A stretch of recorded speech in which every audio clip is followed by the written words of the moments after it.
Okay, so this particular technique is totally formula based. If you know formula, then you can easily score 7 or 8 marks out of this from this particular technique, that is stock level. Okay, so different stock levels has to be maintained by storekeeper in store.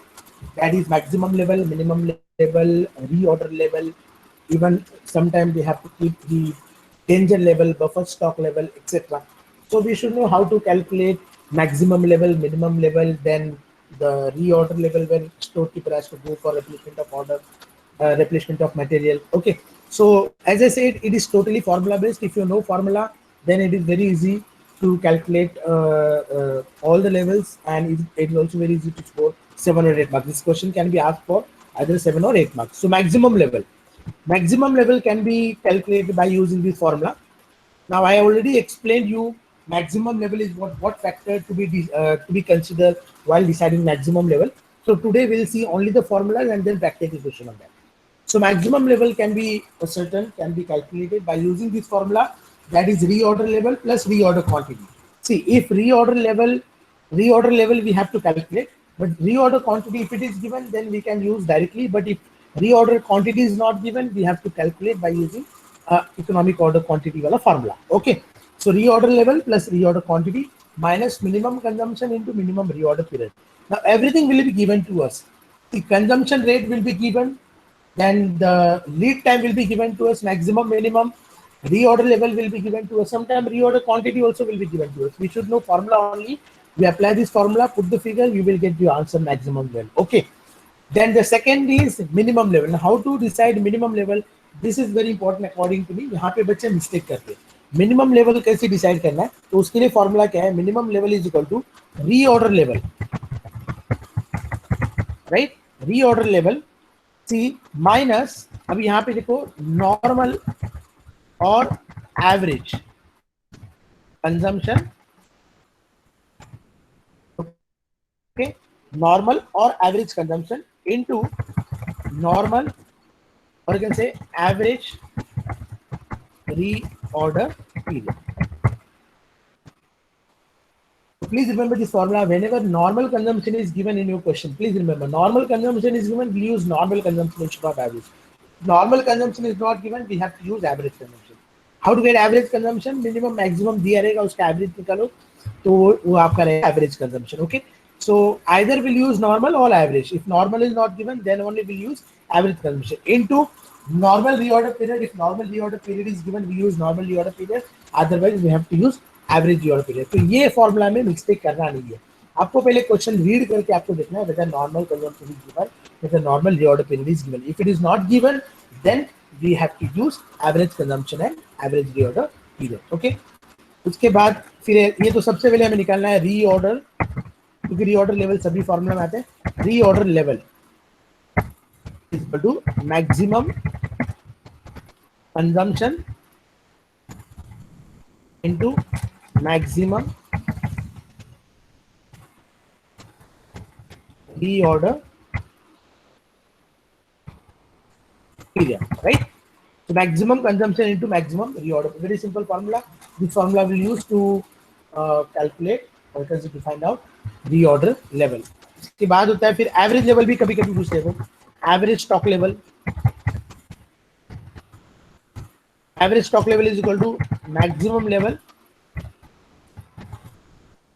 Plus minimum level stock levels divided by 2. तो इसके लिए आपका maximum minimum level correct होना चाहिए. Okay, एक बात ध्यान में रखो, आप ये क्वेश्चन आपका टैली कर सकते हो, आंसर आपका टैली कर सकते हो. कैसे? जो reorder level should lie between maximum and minimum. अगर आपका रीऑर्डर लेवल मैक्सिमम के ऊपर गया, मिनिमम के नीचे गया, that means your answer is not correct. Okay, यहाँ पे इतना मार्जिन रखा जाता है मिनिमम लेवल और रीऑर्डर लेवल के बीच में, जितना आप आपके प्रोडक्शन डिपार्टमेंट को सप्लाई कर पाओ जब तक आपको आपका जो ऑर्डर है आप रिसीव नहीं करते. ओके, तो वो मार्जिन ऑटोमेटिकली डिसाइड करता है, ये फॉर्मूला में ऑटोमेटिकली डिसाइड हो जाता है. लेकिन आपको ध्यान में रखना है your reorder level should lie between, your answer should lie between maximum level and minimum level. ये दोनों के बीच में ही आपका आंसर आना चाहिए, in between maximum and minimum level. Okay, then average stock level will be the average of minimum level and maximum level. उसके बाद होता है danger level. Sometime danger level is also storekeeper has to decide in advance. Danger level के लिए, danger level क्या है, minimum level के और नीचे आता है। तो डेंजर लेवल के लिए आपको again either you lose normal और एवरेज कंजम्पशन मल्टीप्लाई बाय, अब यहां पे आपको चाहिए emergency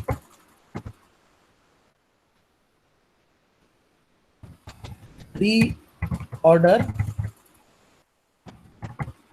period. So emergency reorder period will be given to us, that will be multiplied by normal consumption or average consumption, you will get danger level। अभी ये मैंने last lecture में already explain किया था, तो मैं अभी एक्सप्लेन नहीं करता। तो देखो मैक्सिमम, मिनिमम, रीऑर्डर, एवरेज और danger level, this question can be asked for 7 or 8 marks. It is very easy if you know all the formulas. Okay, तो चलो प्रैक्टिकल क्वेश्चन करते हैं इसको अंडरस्टैंड। अभी आज फोटो ही निकाल के लेके आया हूँ, मुझे पता है आप लोग टेक्स्ट बुक नहीं रखते सामने। I cannot dictate question every day or every time. Okay. Question है, चलो ठीक। हाँ, ये ऊपर वाला लास्ट लेक्चर में हमने किया था, ये वाला करते। Stock levels. Shriram Enterprises manufactures a special product ZED. The following particular were collected for the year 86. Okay. Monthly demand is 1000 units. Cost of placing an order, अभी इसमें cost of placing an order दिया 100 rupees, ठीक है। Annual carrying cost is rupees 15. Normal consumption is 50 per week, unit per week. Minimum usage is 25 unit per week. Maximum range is 75 units per week, and reorder period minimum 4, maximum 6 weeks. Compute reorder quantity, reorder level, minimum level, maximum level and average stock level। तो basic question उसने पूछा है, लेकिन इसके लिए अगर आप देखेंगे तो उसने रीऑर्डर क्वांटिटी नहीं दिया। So we have to find out reorder quantity first, that is your economic order quantity. So what, to find out economic order quantity, we should know what your annual consumption, right? Then ordering cost per order and carrying cost, annual carrying cost per unit per annum. Okay, so can you tell me, ordering cost per order is given, carrying cost per unit is also given, please tell me annual consumption is what? इस अब तक formula यहां से copy कर,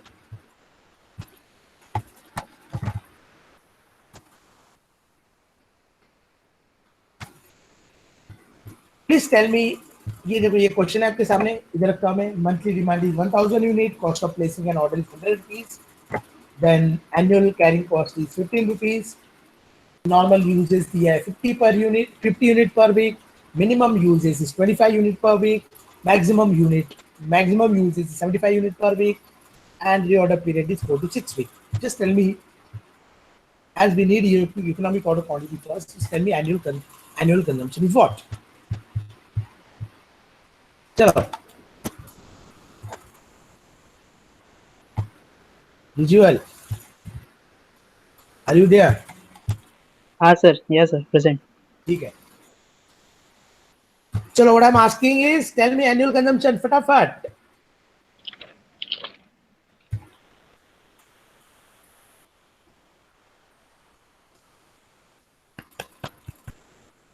Yes, Pratibha, Pragati, Jatin is saying 2600 units। Jatin बोल रहा है 2600 है। चलो बाकी लोग क्या बोल रहे हैं देखो।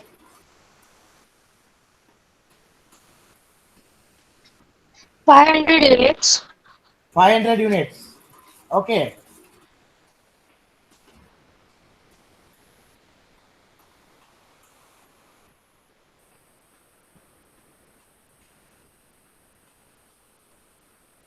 what about others?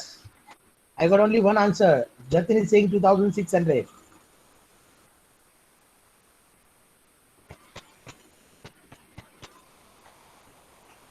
चलो, एनुअल कंजम्पशन कितना है? इसका मतलब मैंने जो सीखा वो आपको समझा ही नहीं। देखो मैं खुद को ही टेस्ट कर रहा हूं। Tell me annual consumption is what? Sir 2600. Okay, Pragati is also saying 2600. How you got 2600? मैंने last lecture में ही आपको बोला है कि whenever see monthly demand is given, this is a demand from market for that particular product. ये this is not a consumption नहीं है, 1000 unit का डिमांड है मार्केट से. Consumption is what see normal usages कितना है 50 यूनिट्स पर वीक, एक week में 50 यूनिट कंज्यूम हो रहा है. तो 50 यूनिट इंटू 50 इंटू उसने किया 50 into 52, right. So get 50 into 52, यहाँ पे दिखा रहा हूँ मैं, ध्यान रखो please. 50 multiply by 52, that is equal to 2600 units. Absolutely right. Please remember this, whenever normal consumption is given, that will be your annual consumption. Okay, ordering cost per order is what? Sir, ordering cost per order तो दिया इधर कितना है 100 rupees है, ठीक है 100 rupees and rupees लिखना है, rupees 100 and this one carrying cost is also given पर 15 रुपीज. देखो बहुत सिंपल है, एक जगह पे मिस्टेक हो गया तो आपका answer wrong. EOQ is equal to, now we calculate EOQ already हमने सीखा है 2600 multiply by 100 divided by 50. So economic order quantity will be 186 units. 186 units. That means economic order quantity is a reorder quantity, right? So reorder quantity is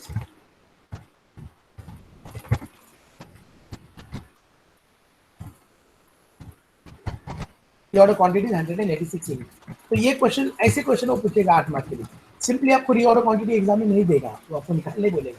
तो you should know how to calculate EOQ first and in every question normal consumption will be given. Question में आपको दिया ही रहेगा normal consumption. Normal नहीं है तो average, जो last question में दिया था एवरेज कंजम्पशन पे ध्यान दें, तो एवरेज कंजम्पशन से भी आप जा सकते हो. Okay, so we got 186 unit, that is your reorder quantity. चलो अभी सबसे पहले मुझे निकालना है reorder level, right formula, maximum consumption multiply by maximum reorder period. चलो तो reorder level कितना हो जाएगा, maximum consumption into maximum reorder period. तो maximum consumption ये क्वेश्चन में कितना है, maximum consumption is 75 and maximum reorder period is 6. So 75 into 6, 75 multiplied by 6, that is equal to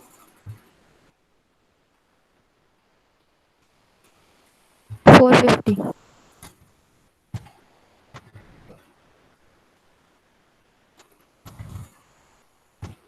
75 multiplied by 6, that is equal to 450. So 450 what? 450 क्या लिखूं? 450 units. Yes, 450 units. चलो number 2, maximum level. Formula क्या है, reorder level. Again I am writing formula. See every time you should write formula. Reorder level plus reorder quantity. Reorder quantity we just calculated minus minimum consumption into minimum reorder. ये time you can write reorder period. तो ये formula तो बहुत easy है, इसमें सब कुछ दिया रहेगा. रीऑर्डर लेवल इज, अभी हमने कैलकुलेट किया 450. रीऑर्डर क्वांटिटी ऊपर लिखा है 186 minus minimum consumption is what? So minimum consumption is, देखो minimum usage is 25 and minimum reorder period is 4. So 25 into 4.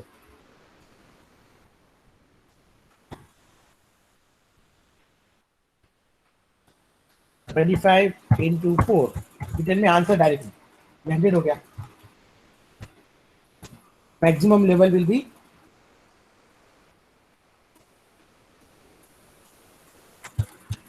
536. 536 units. 536. 536 units. ये चैप्टर आपको 101% फुल मार्क्स, 15 मार्क्स का क्वेश्चन आते हैं इसमें से. ये चैप्टर 15 मार्क्स के लिए पूछा जाता है. Very easy. Only EOQ, stock level, अभी मटेरियल कन्वर्जन देखेंगे हम लोग. सब कुछ इजी है. आपको 15 मार्क्स देगा ये चैप्टर. थोड़ा फॉर्मूला ध्यान से लिखना है. Minimum level. Okay, so minimum level अभी यहाँ पे ध्यान रखो. Minimum level is equal to reorder, यहाँ पे मिस्टेक नहीं करना,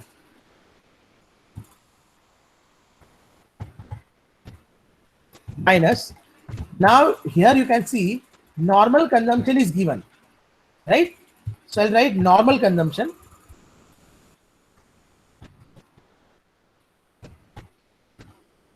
normal consumption into average reorder period. जरा देखो ये फॉर्मूला को मैंने कैसे लिखा. Why we have taken average reorder period? Because normal reorder period is not given, right? Normal reorder period दिया नहीं है, तो आपको average reorder period पे ही जाना पड़ा.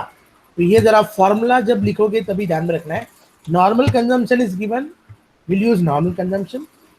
Normal reorder period is not given, we'll use average reorder period. Okay? तो यहाँ पे मिस्टेक करने के चांसेस होते हैं, तो ये नहीं करना है. 450 माइनस कितना है, नॉर्मल कंजम्पशन कितना दिया, 50. अच्छा, now you can see here 50 is normal consumption. Average reorder period कितना आएगा, तो रीऑर्डर पीरियड कितना है 4 and 6, तो 4 + 6 डिवाइड बाय 2 मतलब कितना हो जाएगा 5. Average reorder period is 5. What is minimum level, 450 minus 250, that is equal to 200 units. Sir Right? हाँ. Sir Yes, yes. सर वहाँ पे normal usage 50 units per week है ना. हाँ, तो हम लोग वीकली ले रहे हैं ना, multiply by average weeks. Multiply by 7 नहीं आएगा पर वीक का. व्हाट 7 क्या है? वीक ना, पर वीक. हाँ, तो मल्टीप्लाई बाय 5, ये एवरेज वीक्स लिया ना हमने. रीऑर्डर पीरियड क्या है, 5 वीक्स है. Average reorder period is what, 4 + 6 divide by 2. 4 to 6 weeks उसने दिया है, मिनिमम 4 वीक, मैक्सिमम 6 वीक्स. तो उसका एवरेज कितना आ गया, 5 वीक्स का उसका रीऑर्डर पीरियड हो गया. तो इसलिए 50 into 5 वीक्स आपको करना पड़ा, 250 वीक्स, 250 यूनिट्स. ओके. 7 कहाँ से, 7 क्या बोल रहे हैं आप, 7 किधर है? सो 50 यूनिट्स पर वीक है ना, इसीलिए पूछा. अच्छा, तो इसलिए मल्टीप्लाई बाय वीक्स कर रहे हैं लोग, 5 वीक्स कर रहे हैं. ओके, तो 200 यूनिट्स आपका क्या होगा, मिनिमम लेवल हो जाएगा. ये जो कंजम्पशन रेट दिया ना, see listen, the consumption rate is given कि हर वीक में वो कितना कंजम्पशन कर रहा है और रीऑर्डर पीरियड उसके कितने वीक के बाद आ रहा है. तो हमें वही कंसीडर करना है कि मिनिमम 4 वीक्स और मैक्सिमम 6 वीक के बाद उसको रीऑर्डर करना पड़ रहा है. तो हमें यहाँ पे एवरेज कंसीडर करना पड़ रहा है. एवरेज रीऑर्डर पीरियड हम लोग बोल रहे हैं कि 5 वीक्स के बाद करना है, तो इसलिए 50 into 5 वीक्स हमें करना पड़ा, तो 250. तो मिनिमम लेवल आपको कितना मेंटेन करना पड़ेगा, 200 यूनिट्स मेंटेन करना पड़ेगा. नाउ अभी एक बार चेक कर लेते हैं. Your maximum level is 536 units, your minimum level is 200 units and your reorder level is 450 units. तो जैसे ही आपका स्टॉक लेवल 450 यूनिट्स को टच करता है, आपको क्या करना पड़ेगा, रीऑर्डर करना पड़ेगा, आपको रीपरचेस करना पड़ेगा मटेरियल. तो उसने मार्जिन रखा है, देखो मिनिमम लेवल कितने यूनिट पे रखा है, 200 यूनिट पे रखा है, और रीऑर्डर लेवल कितने यूनिट पे रखा है, 450 यूनिट. 250 यूनिट्स का मार्जिन है, मतलब आपके प्रोडक्शन डिपार्टमेंट को कंटिन्यूस सप्लाई मिलना चाहिए. जब तक आप ऑर्डर रिसीव नहीं करते उतना मार्जिन आपको रखना है. और मैंने आपको बोला वो आप नहीं डिसाइड करोगे, ये फॉर्मूला ऑटोमेटिकली वो मार्जिन डिसाइड करेगा. ओके, चलो नंबर 4 बोला एवरेज लेवल, स्टॉक लेवल. तो ये बहुत इजी है, minimum level plus maximum level divide by 2. तो इसके लिए आपका मिनिमम मैक्सिमम लेवल करेक्ट होना चाहिए. मिनिमम लेवल कितना है 200, मैक्सिमम लेवल है 536 divide by 2. Average stock level will be 368 units. तो देखो इतना उसको मिनिमम मैक्सिमम लेवल उसको रखना ही पड़ेगा, considering this information, considering what, reorder period minimum 4, maximum 6, minimum consumption 25, maximum consumption 75. तो ये सभी फैक्टर कंसीडर करने के बाद ही वो क्या कर रहा है, अपने लेवल्स डिसाइड कर रहा है कि मेरा मैक्सिमम लेवल इतना होना चाहिए, मेरा मिनिमम लेवल इतना होना चाहिए, और मेरा रीऑर्डर लेवल कितना होना चाहिए, 450 होना चाहिए. अगर ये इन्फॉर्मेशन चेंज होता है तो आपका लेवल, स्टॉक लेवल्स भी अकॉर्डिंगली क्या होगा, चेंज होगा. ओके, तो ये assumptions के ऊपर डिपेंड है ना, ये फैक्टर्स के ऊपर डिपेंड करता है आपके लेवल्स आप कैसे निकालें। चलो ठीक है, और एक क्वेश्चन करते हैं।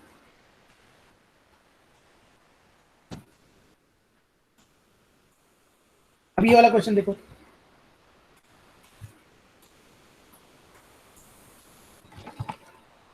The following information is available in respect of material. ठीक है, so reorder quantity is given, and now reorder quantity is given in this question. Okay, 1500 units, reorder period is 4 to 6 weeks, maximum consumption is 400 units per week को 400 units consume कर रहा है, normal consumption is 300 units per week, again normal consumption is given, minimum consumption is 250 units per week, and emergency reorder period is given. Emergency reorder period, if your stock levels अगर आपका minimum level के नीचे जाता है, danger level को touch करता है, तो इमरजेंसी आपको परचेस करना पड़ेगा, उसका पीरियड जो है वो 2 वीक्स की है। ठीक है, calculate reorder level, minimum level, maximum level, average stock level and danger level. Average stock level नहीं निकालते हम लोग, डेंजर लेवल निकालते और बाकी सब लेवल्स निकालते। Now here reorder quantity is given, reorder period, everything is given. Question बहुत इजी होता है, सिर्फ फॉर्मूला डालो और आपको आंसर निकालना है। ठीक है, तो चलो ये वाले क्वेश्चन में मैं सिर्फ डेंजर लेवल निकाल के दिखाता हूं। Danger level is equal to, formula क्या है, normal consumption multiply by emergency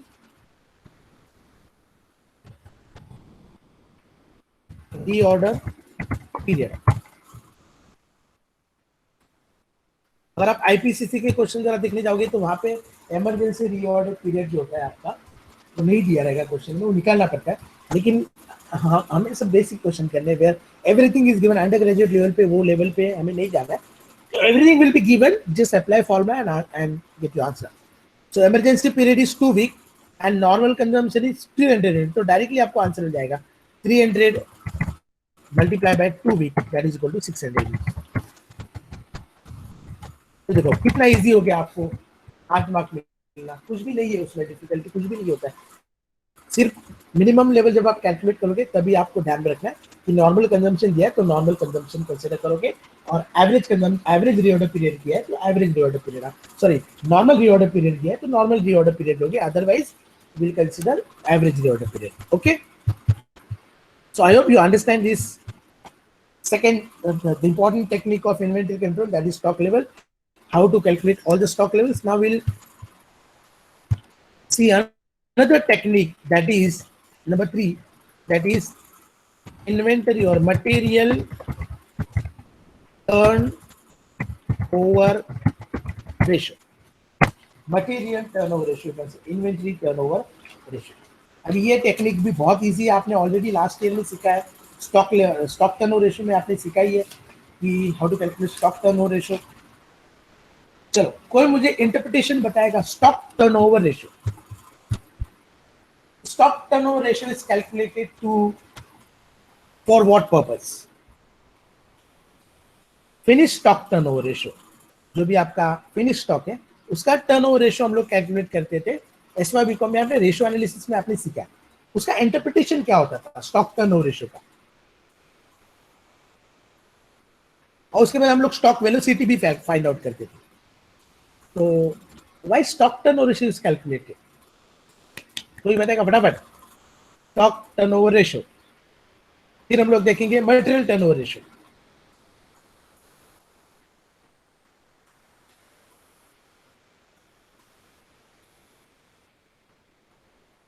अरे इतना सन्नाटा क्यों है भाई? चलो फटाफट बोलो। Stock turnover ratio is calculated to find out what? Number of times stocks are converted into sale. Am I right or wrong? Stock turnover ratio आपको क्या बता रहा है? आपका स्टॉक जो फास्ट मूविंग है, स्लो मूविंग है, या डॉर्मेंट स्टॉक है, right? Number of times stocks are converted into sale. If your stock turnover ratio is high, you'll say your liquidity position will be good. Your liquidity position is good, right? Because number of times अगर आप बोलेंगे कि 7 or 8 times you are able to convert your stock into sale, automatically आपका जो liquidity position है, solvency position है, वो बेहतर हो जाएगा. But if your stock turnover ratio is low, say 2 times in a year only you are able to convert your stock into sale, it means your stock turnover ratio is low. तो आपका stock जो slow moving stock है ना, जिसमें आपका stock का conversion cell में नहीं हो रहा है तो कैश नहीं आ रहा है, तो आपका लिक्विडिटी पोजीशन वो खराब दिखाएगा, सॉल्वेंसी पोजीशन खराब दिखाएगा, उसका इफेक्ट होता है लिक्विडिटी पोजीशन के ऊपर और सॉल्वेंसी पोजीशन के ऊपर, correct. But stock turn ratio आपको क्या बता रहा है, स्टॉक्स आर कन्वर्टेड, कितनी बार आप स्टॉक को क्या कर रहे हो, टर्न कर रहे हो, टर्न करना मतलब सेल में कन्वर्ट कर रहे हो। मटेरियल टर्नओवर रेशियो का मेन पर्पस क्या है, मटेरियल टर्नओवर रेशियो का ऑब्जेक्टिव क्या है, so the objective of material turnover ratio is to find out fast moving stock, fast moving stock क्या होता है, स्टॉक जो स्टॉक का डिमांड बहुत ज्यादा है, ऐसे स्टॉक को फाइंड आउट करो। Slow moving stock,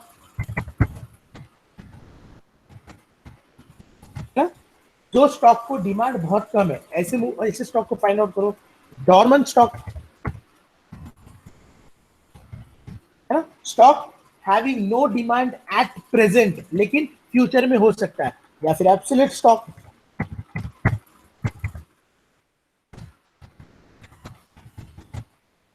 stock which has no demand at all in the market. So material turnover ratio helps to, the objective of material turnover ratio is to find out which stock is fast moving stock, which stock is slow moving stock. Accordingly, you know, ABC classification हम लोग देखने वाले हैं. Accordingly, you will classify your material into A category of material, B category of material, C category of material, और किसके ऊपर आपको ज्यादा ध्यान देना है, किसका स्टॉक लेवल आपको मैक्सिमम रखना है, वो आप डिसाइड कर सकते हो। तो material turnover ratio is very much important to decide your stock level. Okay, so which stock is fast moving, which stock is slow moving, that can be easily identified with the help of material turnover ratio. तो material turnover ratio के लिए कोई formula है क्या? हाँ ना, है ना। Material turnover ratio can be find out, turnover ratio जो है वो कैसे फाइंड आउट कर सकते हैं, फॉर्मूला क्या है, बहुत सिंपल है, is equal to cost of material consumed, cost of material consumed, okay, during the period divided by average stock, average stock. तो अभी एवरेज स्टॉक तो सिंपल है, opening stock plus closing stock divide by 2. How to get cost of material consumed, तो उसका भी formula आपने last year में सीखा ही है, is equal to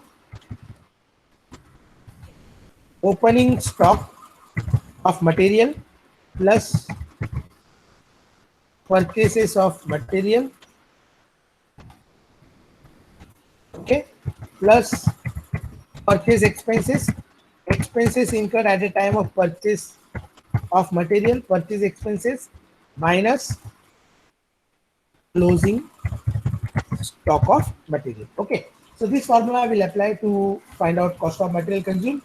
So we'll get cost of material consumed, average stock is equal to opening stock plus closing stock divided by 2. यहाँ पे वैल्यू पुट करो, you will get material turnover ratio directly. Okay, अभी इसका interpretation क्या होता है material turnover ratio का, इसमें और एक फॉर्मूला हम लोग अप्लाई करेंगे, number of days for which average inventory is held, velocity you can say, number of days for which average inventory held. वो फॉर्मूला बहुत सिंपल है, 365 डेज में, अगर हम देते डेज में निकालेंगे 365 days divided by inventory turnover ratio और मटेरियल टर्नओवर रेशियो। ओके, अभी इसका इंटरप्रिटेशन क्या होगा, सी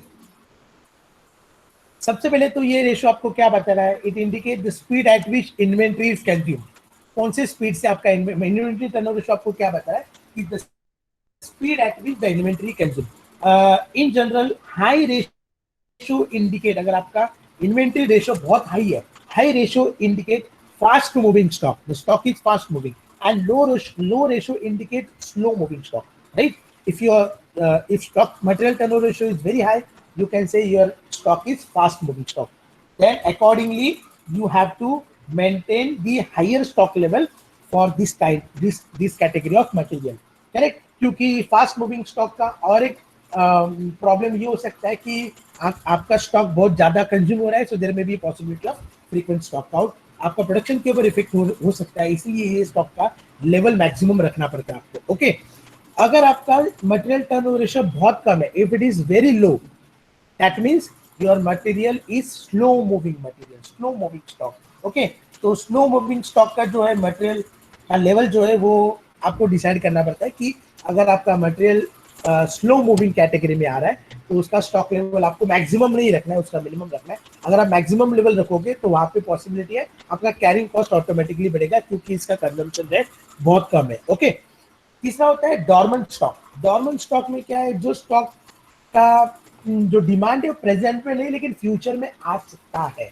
okay, but it is very difficult to identify which stock is dormant stock and absolute stock क्या होगा, आपका मटेरियल टर्नओवर रेशियो का रेशियो जो बहुत कम है, वेरी लो है, तो आप बोलेंगे कि ये स्टॉक जो एब्सोल्यूट स्टॉक है, ये स्टॉक को आपको निकालना पड़ेगा, ये स्टॉक का लेवल आपको रखने की जरूरत नहीं है। ओके, तो ये दोनों पे ध्यान में रखो, fast moving stock and slow moving stock. If your stock turnover ratio is very high, if your stock turn ratio is high, then it is fast moving. If it is low, then it is slow moving. But एक ही stock material turnover ratio से आप compare, आप interpretation नहीं लिख सकते कि ये fast moving है कि स्लो मूविंग है। ओके, सो टू जज whether the ratio is satisfactory और not, it should be compared with its own past ratio or with the ratio of similar firm in the same industry or with the industry average. Okay, तो अगर आपको जज करना है कि stock आपका fast moving है कि स्लो मूविंग है, आपको उसको कंपेयर करना पड़ेगा आपकी प्रीवियस रेशियो के साथ या फिर किसी और कंपनी इंडस्ट्री के रेशियो, इन्वेंट्री टर्नओवर रेशियो के साथ। तो एग्जाम में आपको क्वेश्चन आएगा, material two types of material will be given, or material of different companies, different industries will be given to you, and then they will ask you to comment on it, which stock is fast moving, which stock is slow moving. So we can comment on the with the help of material turnover ratio. चलो देखते हैं, ये वाला question देखो।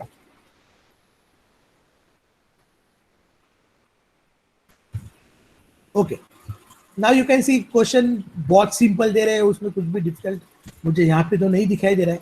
तो ये वाला question देखो, from the following data for the year ended 31st March 2012 calculate inventory turnover ratio of two items and put forward your comment on them.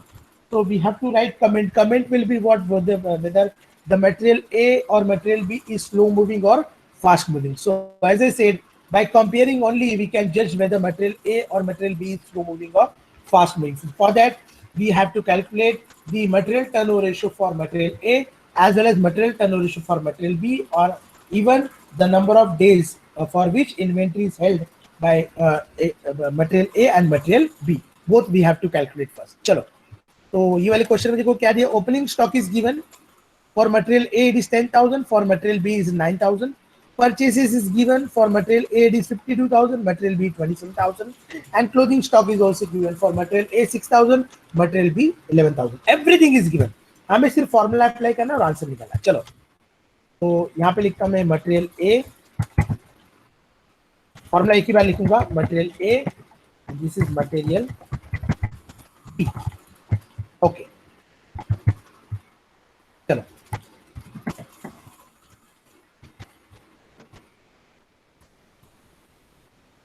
तो सबसे पहले मुझे क्या चाहिए sir, cost of material consume.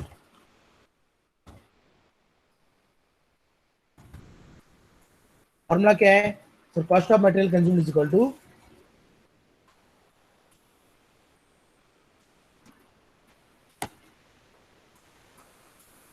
so formula to get cost of material consumed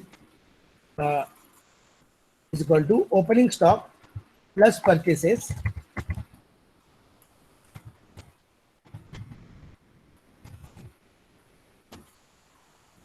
everything you have to write। बोलेंगे sir बहुत easy है, direct लिखते हैं, नहीं, क्वेश्चन में सब कुछ लिख के दिखाना है, minus closing stock.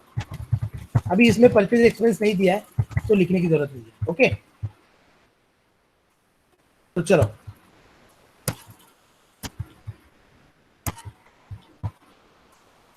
Okay, so opening stock plus purchases minus closing stock. अभी यहाँ पे आप आंसर निकाल के उसका दिखा सकते हो।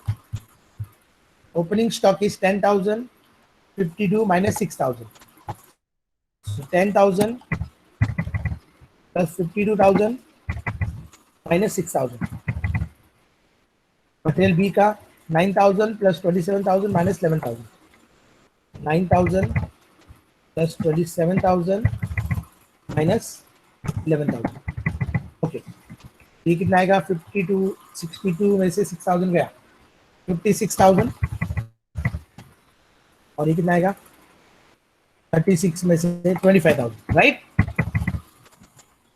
Cost of material consumed is for material A is 56,000 rupees.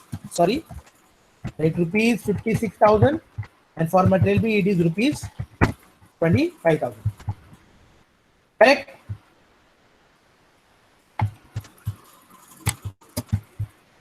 चलो ठीक है. कैलकुलेशन मिस्टेक हुआ तो मुझे बताओ. 62,000 में से 6,000 गया 56, and 36,000 में से 11,000 गया 25,000. Okay, now I want average stock. Formula क्या है? Opening stock plus closing stock divided by. So opening stock is 10,000, closing stock is 6,000 divided by 2. यहाँ पे opening stock is closing stock 11,000 divided by 2. चलो ये कितना आएगा? 16,000 divided by 8,000. 20,000 divided by 2 is 10,000. Right? So we got average stock, that is 8,000 and 10,000. Now inventory turnover ratio. Cost of, every time you will write formula, material consumed divided by average stock. ठीक है, चलो तो ये कितना आएगा? 56,000 divided by 8,000, ये आएगा 25,000 divided by 10,000. चलो, tell me inventory turnover ratio is what?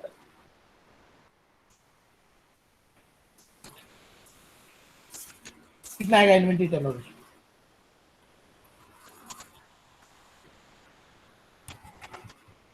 56,000 divided by 8. 7 times. 7 times. Okay, और ये कितना है? 25 मतलब 2.5 टाइम्स. ओके, अभी आप देखेंगे number of days. Okay, number of days for which inventory is held.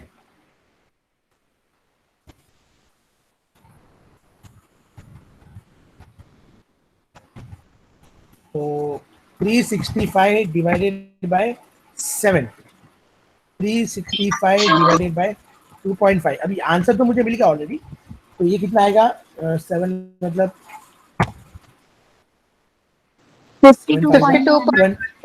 52 days. और ये तो बहुत ज्यादा आ रहा है. 365 divided by 2.5, 146 days. 146 days. Okay, now what should be your interpretation there? ये तो बहुत इजी है. इसमें आपको देखो, अगर 8 मार्क का है तो 6 मार्क मिल गया, 2 मार्क इंटरप्रिटेशन के लिए. इंटरप्रिटेशन क्या है? As you can see, material A is much better than material B, because for material A the inventory turnover ratio is 7 times. After every 52 days अगर आप देखेंगे कि इन्वेंट्री का क्या हो रहा है, कंजम्पशन हो रहा है, वहां पे अगर आप मटेरियल बी की बात करोगे, कंपेयर करोगे, तो inventory turnover ratio is only 2.5 times. So comparatively it is very low. And the consumption, अगर आप रेट देखोगे, number of days inventory held, it is 146 days. तो इंटरप्रिटेशन आपका क्या होगा? As compare to material B, material A is fast moving stock, right? Because for material A, inventory turnover ratio is 7 times. This is much better than the inventory turnover ratio of material B, that is 2.5 times. This you have to write. ये comments में आप लिखोगे कि material A is fast moving stock. Reason क्या है? Because the turnover ratio is much better than the turnover ratio of material B. तो ये भी बहुत इजी है. आपको आराम से क्या करने वाला है, आपको 7 या 8 मार्क्स ये आपको दे देगा. इसमें कुछ भी डिफिकल्ट नहीं आता. हाँ, सिर्फ sometime they may provide you some information about what expenses, purchase expenses. जैसे ये क्वेश्चन में देखो,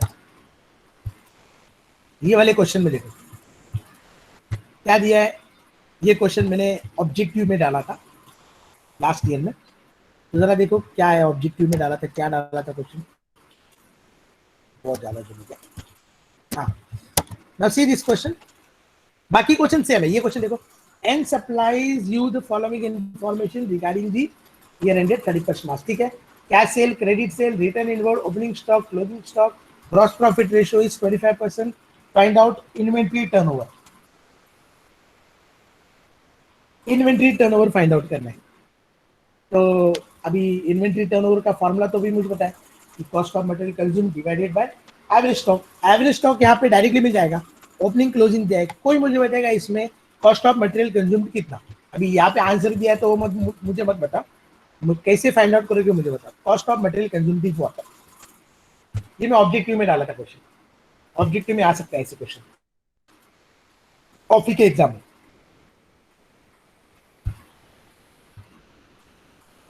इसमें एवरेज इन्वेंट्री तो we can easily find out because opening closing is given, but what about cost of material consume. अभी can we use that formula, opening stock plus purchase less closing stock, purchase not given, तो we can not use that formula. तो हमें कुछ अलग तरीके से जाना पड़ेगा यहाँ पे। तो देखो जीपी दिया है ना, जीपी रेशियो 25%, इसका मतलब आपका कॉस्ट कितना रहेगा 75%। तो कोई मुझे कॉस्ट निकाल के बताएगा कैसे निकालेंगे। GP is 25%, the cost will be 75%. Yes, 75% of what?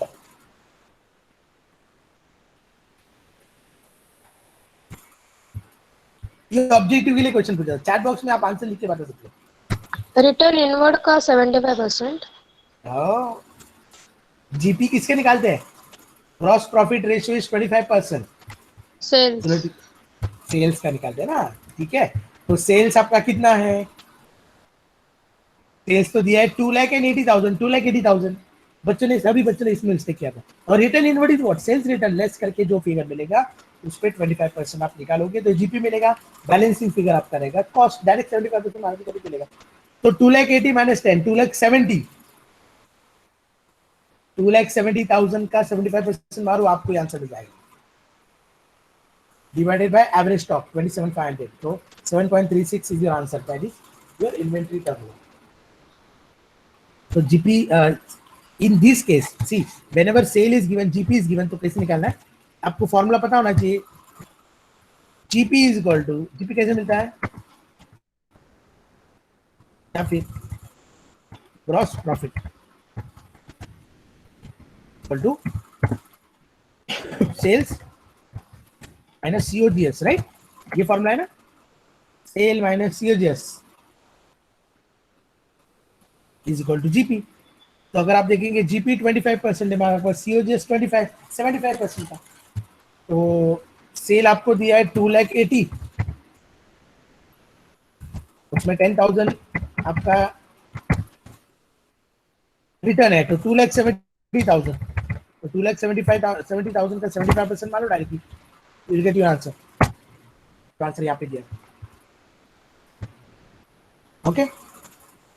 अभी जो हमने देखा मटेरियल टर्नओवर रेशियो, इसमें हमने एक बात सीखा कि अगर आपका स्टॉक फास्ट मूविंग स्टॉक है, fast moving stock is what where stock has a greater demand, तो उसका कंजम्पशन रेट भी ज्यादा रहेगा, correct. So for this type of material inventory level should be kept, जो भी लेवल आपका रहेगा इट शुड बी मैक्सिमम, हाँ, मैक्सिमम लेवल पे आपका इसका स्टॉक जो है मेंटेन करना है, otherwise there is a possibility of frequent stock out और it may affect your production directly और indirectly. That is why this should be classified as a category of material.